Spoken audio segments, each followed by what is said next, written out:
Hello मेरे प्यारे बच्चों, आप सभी का स्वागत है हमारे चैनल सिलेबस पॉइंट में। तो आइए हम लोग आज देखते हैं कि अगला टॉपिक देखते हैं कि अगला टॉपिक हम लोग क्या है। ठीक है, अब देखिए, एक आपको हम मोटिवेशन दे कि मुश्किलों से डरकर आप भागिए मत। मुश्किलों से डरकर भागिए न मत भाई साहब, थोड़ा दूर आगे तो चलिए, आपका मंजिल खराब पड़ा है। ठीक है, तो मुश्किलों से आपको भागना नहीं है, आपका मंजिल थोड़ा सा दूर है बस, और उसको आपको पा लेना है और कोई कठिनाई आपको नहीं होगी। कदम कदम संभाल कर चलिए, इसीलिए क्योंकि हमारा बोर्ड सामने है। अगर बोर्ड को आपने टारगेट कर लिया तो आपको सब चीज से आपको निजात दिलाएगा, सब टेंशन से मुक्त दिलाएगा आपका रिजल्ट। ठीक है, तो चलिए अब हम लोग देखते हैं। पहले क्वेश्चन हम लोग ने कर लिया था, संतुलित असंतुलित समीकरण देख लिया था और बहुत सारे क्वेश्चन हमने कर लिया था। अब हम लोग करेंगे रासायनिक अभिक्रिया के प्रकार क्या है। ठीक है, तो रासायनिक अभिक्रिया के प्रकार, तो आपको सबसे पहले देखने को मिलेगा संयोजन अभिक्रिया। ठीक है, उसके बाद वियोजन, फिर होगा उष्मा शोषी, फिर होगा उष्मा क्षेपी, फिर होगा विस्थापन, फिर द्वि विस्थापन, फिर अवक्षेपण अभिक्रिया को देखने को मिलेगा। समझ में आया? अब देखिए, उसके बाद उदासीनीकरण अभिक्रिया, तो हम आपको बताएंगे यहाँ तक। ठीक है, ये चारों, ये 1 2 3 4 5 6 7 अवक्षेपण तक बताएंगे। उसके बाद ये वाले टर्म नेक्स्ट टॉपिक में हम आपको बताएंगे। ठीक है, तो आप लोग चिंता नहीं कीजिए और मन लगा के पढ़िए और हमारे साथ बने रहिए। और देखिए हम लोग अब बढ़ते हैं, चलिए बढ़ते हैं। संयोजन अभिक्रिया क्या है सर? संयोजन अभिक्रिया क्या है? तो देखिए बताते हैं। एक पार्टी आया मुंबई से, एक पार्टी आया दिल्ली से, मुंबई और दिल्ली मिल गया और बना दिया एमडी, मुंबई दिल्ली। ठीक है, दोनों ने पार्टनरशिप कर लिया। देखिए ए और बी पार्टनरशिप करके ए भी बना लिया। उसी तरह हमारे जो जितने सारे पदार्थ है, एलिमेंट्स है, वो एक दूसरे के साथ मिलकर स्टेबल होने के लिए नया पदार्थ बनाते हैं जुड़कर, तो उसको बोलते हैं हम लोग संयोजन अभिक्रिया। देखिए अभिकारक, जब दो अभिकारक साथ मिलेंगे ना तो एक उत्पाद बनेगा, उत्पाद बनने के बाद उस अभिक्रिया को हम लोग बोलते हैं संयोजन अभिक्रिया। समझ में आया? ये आपको बात समझ में आई होगी, तो इसको आप लोग एक बार नोट करते रहिए, नोट कीजिए, तब तक हम आ रहे हैं। चलिए चलिए अब हम लोग चलते हैं। अब देखिए आयरन है, अब है ऑक्सीजन है। ऑक्सीजन और आयरन मिलकर क्या बना रहा है? Ferrous oxide. ये भाई साहब आप कहाँ से आ गए? कहाँ से आ गए आप? कहाँ से आ गए आप? गलत है, ये भाई साहब सही है। कार्बन ऑक्सीजन तो आप सभी को पता है, कार्बन डाइऑक्साइड बनता है, तो कार्बन डाइऑक्साइड। फिर देखिए कैल्शियम ऑक्साइड और वाटर मिलकर क्या बना दिया? कैल्शियम हाइड्रोक्साइड, और कैल्शियम हाइड्रोक्साइड बना दिया तो समझिए आपको ये इसमें उष्मा भी निकलती है, तो उसमें उसको उष्मा शोषी नहीं, उष्मा क्षेपी अभिक्रिया बोलेंगे, जिसमें उष्मा का निर्माण होता है, जिसमें उष्मा का ह्रास होता है, उसमें उसको उष्मा शोषी अभिक्रिया बोलते हैं। तो वो आगे देखेंगे, उसमें कोई बड़ी बात नहीं है, इसको आप लोग नोट कर लीजिए। ठीक है, फिर हम लोग बढ़ेंगे नेक्स्ट नेक्स्ट नेक्स्ट। चलिए वियोजन। वियोजन अभिक्रिया क्या है सर? पहले बता दीजिए, फिर इस बोर्ड पर देखिएगा, ये लिखा हुआ नहीं बोलिए, सब हम जान रहे हैं, आप देख के बोलते हैं, लेकिन नहीं, हम पहले समझाएंगे। वियोजन मतलब अलग हो गया, अलग हो गया कि हम अलग हो गए, हमको किसी के साथ नहीं रहना है, हम अकेले रहेंगे। चाहे मर्द मेरा एक साथ रहता है तो ये दोनों अलग हो गया, डाइवोर्स हो गया, तो ये अलग हो गया तलाक लेके, हमको तलाक चाहिए, हम अलग होंगे। तो देखिए क्या हुआ कि सबसे पहले क्या हुआ, कैल्शियम कार्बन ने क्या किया, कैल्शियम ऑक्साइड और कार्बन डाइऑक्साइड बना दिया, कह दिया ना हम तोरे जो ना रहे, हम बाहरे रहे, तो बाहर हो गया। समझ में आया। अब फेरस ऑक्साइड क्या, देखिए दोनों आदमी बाहर निकल गए, दोनों आदमी बाहर निकल गए। समझ में आया। अब देखिए, अब देखिए ये होगा, समझ में आया। बैलेंस हो गया, बैलेंस अभिक्रिया, बैलेंस अभिक्रिया, बैलेंस अभिक्रिया। चलिए अब आएंगे हम लोग, इसको नोट कीजिए, तब तक हम देख रहे हैं, ठीक है, नोट कीजिए।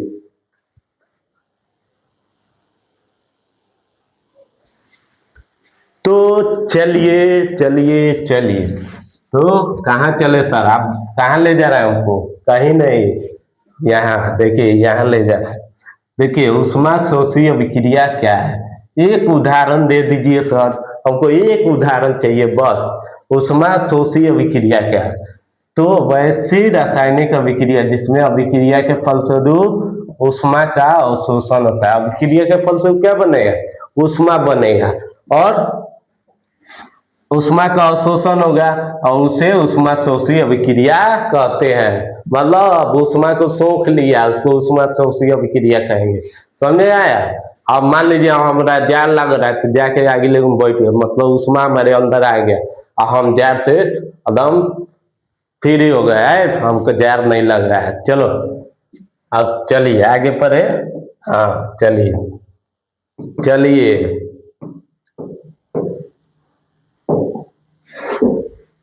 अब देखिए जैसे N2O2 बना दिया 2NO, मतलब नाइट्रोजन ऑक्सीजन मिला, और ये उष्मा लेगा, हीट कीजिएगा तभी बनेगा, न तो ना बनेगा। समझ में आया। अब चलिए उष्मा क्षेपी अभिक्रिया क्या है, तो एक उदाहरण दे दीजिए। तो इसमें क्या होगा, उष्मा बाहर निकलेगा, उष्मा का क्या होगा, निर्माण होगा।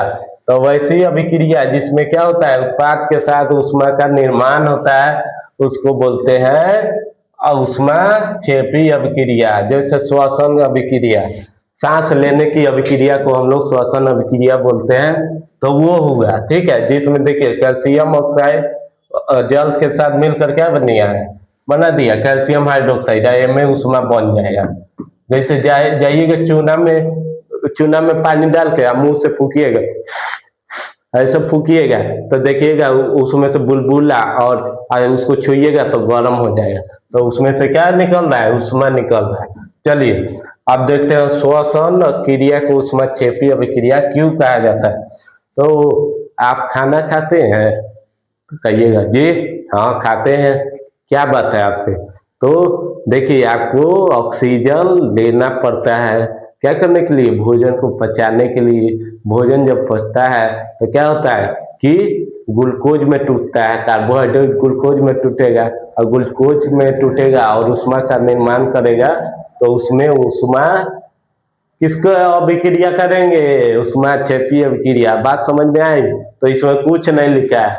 देखिए हमारे शरीर को ऊर्जा की आवश्यकता होती है, यह ऊर्जा हमें भोजन से प्राप्त होता है। पाचन क्रिया के दौरान खाद्य पदार्थ छोटे छोटे टुकड़े में टूट जाते हैं। खाद्य पदार्थों में कार्बोहाइड्रेट होते हैं, और कार्बोहाइड्रेट टूटने से ग्लूकोज का निर्माण होता है, और ग्लूकोज ऑक्सीजन से मिलकर ऊर्जा का बना देता है। तो श्वसन एक उष्मा क्षेपी अभिक्रिया है। इसको नोट कीजिए, तब तक हम इधर रुके हुए, नोट कीजिए।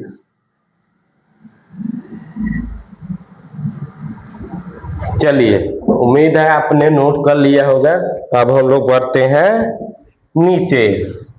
नीचे आइए सर, नीचे तो देखिए, नीचे तो देखिए, नीचे तो देखिए। हाँ देख लिए। चलिए विस्थापन अभिक्रिया क्या है सर, ये क्या आ गया, एक उदाहरण की सहायता से समझाए। विस्थापन क्या हो गया, ये क्या है सर, आप कहाँ चले आए। देखिए बता रहे, अब देखिए हम जैसे हैं खाने, कोई मोटा आदमी आके हमको पकड़ के बाहर निकाल दिया, जो हमारे ऐसी है हम रहेंगे, तुम कह ला के रह रहा है, तो उसी को बोलेंगे विस्थापन। मतलब हम यहाँ है, हम मान लीजिए अब कोई आदमी धकेल दिया, हम यहाँ आ गए, तो यहाँ से विस्थापित होकर यहाँ आ गए, इधर से कोनो ढकेल दिया फिर यहाँ है, तो उसको बोलेंगे विस्थापन अभिक्रिया। अब देखिएगा उसमें ज्यादा पावर वाला चीज होगा, कम पावर वाला को बाहर निकाल देगा। इसी तरह इसमें क्या होगा कि ऐसे रासायनिक अभिक्रिया होगा जिसमें अधिक क्रियाशील वाले तत्व कम की अभिक्रियाशील वाले तत्व को उसके स्थान से हटाकर उसका स्थान स्वयं ग्रहण कर लेता है। उसे क्या बोलते हैं? विस्थापन अभिक्रिया कहते हैं। मतलब मजबूत आदमी आके और कमजोर आदमी को बाहर निकाल देगा। समझ में आया? अब देखिए ए और बी सी मिलके क्या बना? बी और ए सी। समझ में आया? ए क्या किया? बी को बाहर निकाल दिया, अपने एसी में बैठ के ठंडा हवा खा रहा है। समझ में आया? अब देखिए FeFCuSO4, तो ये बनाया क्या? FeSO4 और Cu। समझ में आया? मतलब आयरन केकरा निकाल दिया? कॉपर के कहा क्यों बाहर निकल? क्योंकि कम क्रियाशील है। फिर आयरन को कौन भगाएगा? कहेगा तू कॉपर तू मारा है, हम तोरा मारेंगे। अब बाहर निकाल दिया, देखिए ये बाहर निकाल दिया। फिर कहेगा अच्छा एल्युमिनियम तोरा तोरा तोर बारी आएगा एक दिन, लेकिन हम दूसरा ओरी जा रहे हैं। अब देखिए जिंक क्या करेगा? कहेगा कॉपर जो बाहर निकल, तो कॉपर बाहर निकल गया। और कॉपर और जिंक नहीं बनाएगा, कहेगा ना भाई हम तोरा से लगेंगे नहीं, ना तुम हमसे लग रहा। तो ये अभिक्रिया संभव नहीं होगा। समझ में आया? अब देखिए अब लेड है, वो कहेगा रे कॉपर बाहर निकल, चल बाहर निकल दिया, कॉपर के बाहर निकाल दिया। अब कॉपर क्या किया? कॉपर को रहा अच्छा हम वो बदला लेंगे एकरा से, सिल्वर से, सिल्वर को बाहर निकाल दिया। देखिए समझ में आया? तो ये होगा विस्थापित कर दिया, एक दूसरे को छांट के बाहर निकाल दिया, उसको बोलेंगे विस्थापन अभिक्रिया। अब इसको आप लोग नोट कीजिए, तब तक हम साइड हट जा रहा है, आप लोग नोट कीजिए।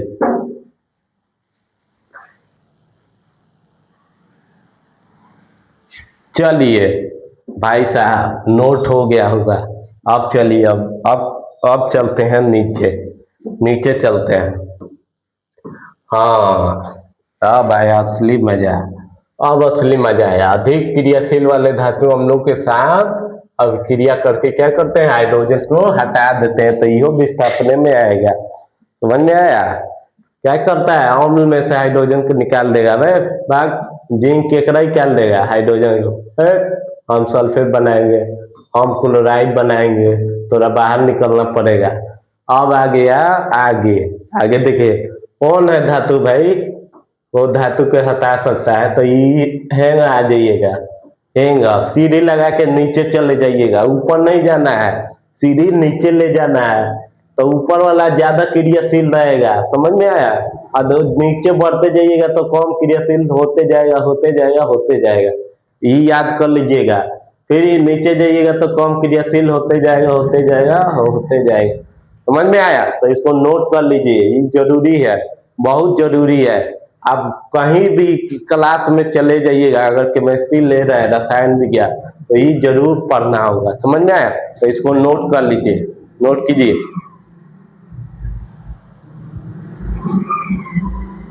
उम्मीद है आपने नोट कर लिया होगा, कर लिया होगा।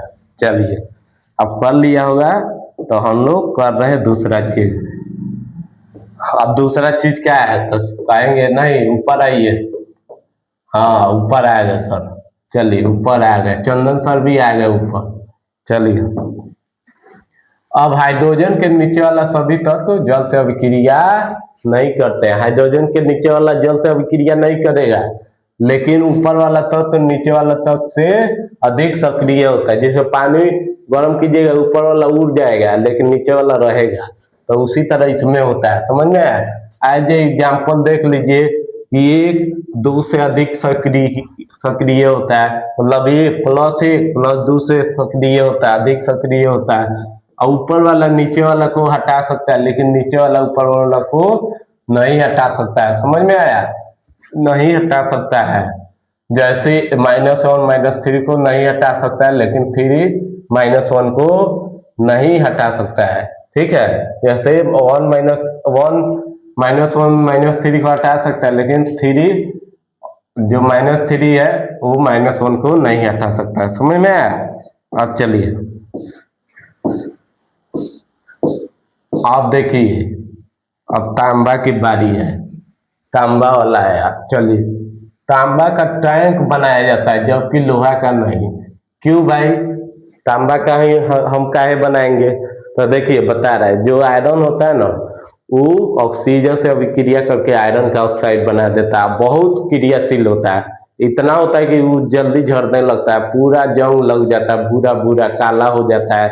और धीरे धीरे झड़ते झड़ते उसमें रस्टिंग होने लगता है, जंग लगना शुरुआत हो जाता है। तो उसीलिए हम लोग उसका टैंक नहीं बनाते हैं, क्योंकि ज्यादा दिन तक नहीं चलेगा, सड़ गल जाएगा। तो उसमें ले जाना है एथिए सब, समझ में आया? तो उनको पानी पड़ा तो ऊपर से सड़ जाएगा। तो हम लोग तांबा का यूज करते हैं। तांबा क्या है? कम क्रियाशील है, जल के साथ अभिक्रिया करता है, लेकिन तांबा नहीं करता है। यही कारण है कि तांबा का टैंक बनाया जाता है, लेकिन लोहा का टैंक नहीं बनाया जाता है। अब चलिए, चलिए इसको उतार लीजिए जल्दी, इसको जल्दी उतार लीजिए।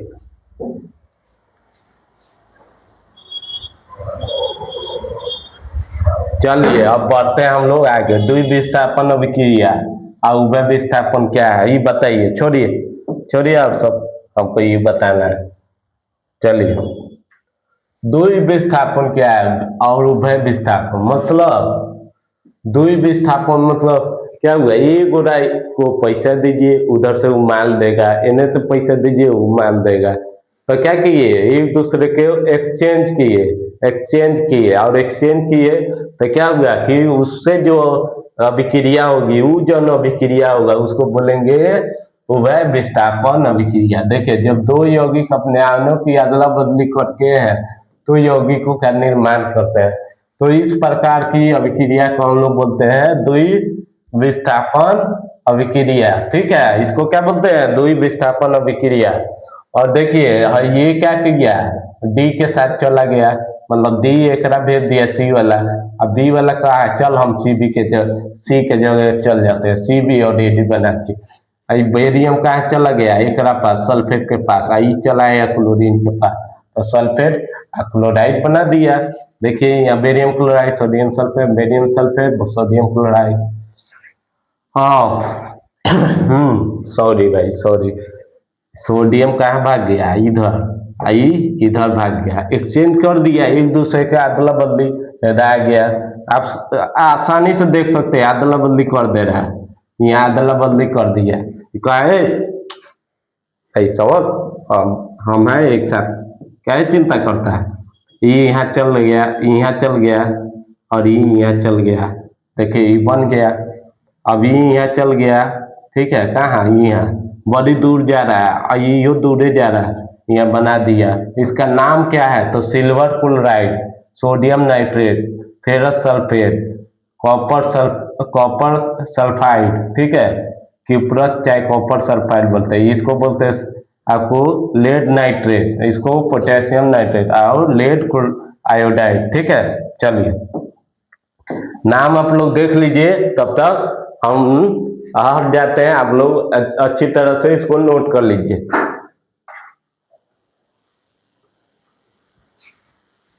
चलिए आपने नोट कर लिया होगा, नोट कर लिया होगा, तो हम लोग अब आगे बढ़ते हैं। आगे कहाँ बढ़िएगा सर? हम हैं ना आपके पीछे हैं, आगे कहाँ बढ़िएगा? दोनों में अंतर बता दीजिए बस, उसके बाद हमको छोड़ दीजिए। ठीक है, दोनों में अंतर बता दे रहे, उसके बाद आपको छोड़ देंगे। विस्थापन और द्विविस्थापन और विक्रिया में अंतर बता दीजिए और समीकरण लिखिए। और ये वेरी वेरी इंपॉर्टेंट है, VBI, VBI। अब देखिए हम मोटिवेशन दे रहे हैं, औकात क्या होती है वो हम बताएंगे।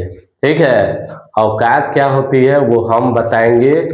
बसंती तो क्या, हम गब्बर को भी नचाएंगे। जब समय आएगा तो बसंती तो क्या, गब्बर को भी हम नचाएंगे। समझ में आया? तो आज इसको हम नचा रहे हैं। देखिए, ऐसी रासायनिक अभिक्रिया जिसमें अधिक अभिक्रियाशील वाले तत्व कम अभिक्रियाशील वाले तत्व को उसके स्थान से हटाकर उसका स्थान स्वयं ग्रहण कर लेता है, उसे विस्थापन अभिक्रिया कहते हैं। समझ में आया? मोटका है यार, हम मार के पातर आदमी बाहर निकाल दिया। हाँ दौड़ने लगे, हम कहे कि ये हमारे जगह ले लिया, एसी में बैठ गया। तो वे देखिए ए वाला आया बी को निकाल दिया, मतलब हमारा बाहर निकाल दिया, अपने एसी में सो रहा है। देखिए एसी में सो गया, तो ये देखिए फिर ये केकरा निकाल दिया, कोपर के भाग बाहर, यहाँ हम रहेंगे, ये बाहर निकल गया। चलिए अब देखिए आप कहेंगे दुई विस्थापन, मतलब तोरा हम पैसा दे रहे तू मान दो, नहीं देगा तो देख लेना हम वो मजबूत है। तो यहाँ क्या करेगा कि अरे भैया बड़ी मजबूत है, तो एक सामान देना पड़ेगा, तो दोनों साइड एक्सचेंज होगा। तो देखिए जब दो यौगिक अपने आयनों की अदला बदली करके नए यौगिकों का निर्माण करते हैं, तो इस प्रकार की अभिक्रिया को द्विविस्थापन अभिक्रिया कहते हैं। जैसे देखिए ए बी सी डी, तो सी बी और ए डी बनाया गया। क्या किया, सी आई डी को दे दिया और ए किसको दे दिया, बी को दे दिया। किसको दे दिया, सी को। ए किसको दे दिया, सी को, तो सी बी और ए डी बन गया। अब बी ए किस तरह दे देगा, बी ए किस तरह साथ चल जाएगा, SO4 Na2 चल जाएगा इस Cl के साथ, तो ये बना दिया बेरियम सल्फेट सोडियम क्लोराइड। अब हम लोग जानेंगे अवक्षेपण अभिक्रिया, ठीक है। अवक्षेपण अभिक्रिया आप जान लेते हैं, और उसके बाद हम लोग इस यहीं तक लेक्चर को रखते हैं, ठीक है। चलिए अवक्षेपण अभिक्रिया सर क्या है, तो वैसी अभिक्रिया जिसमें, अब देखिए पहले बता दे रहे हैं, भूल हो गया माफ कीजिए। जैसी अभिक्रिया जिसमें, अब जैसे जानिए कि आपने पानी लिया और माटी घोल दिया, उसमें पूरा माटी घोल दिए एकदम पूरा, तो पार्टिकल पानिया में घुल क्या होगा, बिखर जाएगा चारों ओर। एक समय ऐसा आएगा धीरे धीरे मटिया जाके नीचे बैठ जाएगा ठोस के रूप में, तो वो कौन हो जाएगा, अवक्षेपण अभिक्रिया, मतलब अवक्षेप प्राप्त हुआ। तो देखिए वैसी रासायनिक अभिक्रिया जिसमें प्रतिफल में किसी ठोस के रूप में अवक्षेप का निर्माण होता है, वह विलयन के नीचे क्या होता है, बैठ जाता है। तो बैठ जाता है तो उसी अभिक्रिया को हम लोग क्या बोलते हैं, अवक्षेपण अभिक्रिया। क्या बोलते हैं, अवक्षेपण अभिक्रिया, समझे, अवक्षेपण अभिक्रिया कहते हैं। जैसे NaCl AgNO3, तो Na चल गया Na और Ag चल गया OG, समझ में आया, तो AgCl NaOH3 के कर उदाहरण है, तो द्विविस्थापन के कर उदाहरण है, तो द्विविस्थापन के उदाहरण है। देखिए ये सॉल्यूशन है, बुझा नहीं रहा है, ठीक है, ये सॉल्यूशन है, में सस्पेंशन है, मतलब पार्टिकल इन्हें उन्हें भाग रहा है। फिर क्या हुआ, एक समय ऐसा है यहाँ जाके बैठ गया, यहाँ देखिए प्रेसिपिटेट बन गया, तो इसी को बोलते हैं हम लोग अवक्षेपण अभिक्रिया। जो नीचे बैठ गया वह अवक्षेप है, और इस प्रक्रिया को अवक्षेपण कहते हैं। तो उम्मीद है आप लोग समझ गए होंगे कि हम बताए हैं कि संयोजन, वियोजन, विस्थापन, द्विविस्थापन, उष्माशोषी, उष्माक्षेपी और अवक्षेपण अभिक्रिया बताया, दोनों में अंतर क्या होता है विस्थापन द्विविस्थापन में, ठीक है। तो उम्मीद है आपको वीडियो अच्छा लगा होगा। वीडियो अच्छा लगा होता शेयर कर दीजिए, लाइक कर दीजिए, और क्या कीजिए, कमेंट कीजिए कि सर आप कैसे पढ़ाते हैं, बहुत अच्छे पढ़ाते हैं, या अपना रिस्पॉन्स दीजिए। और मिलेंगे नेक्स्ट वीडियो में। जय हिंद, जय भारत।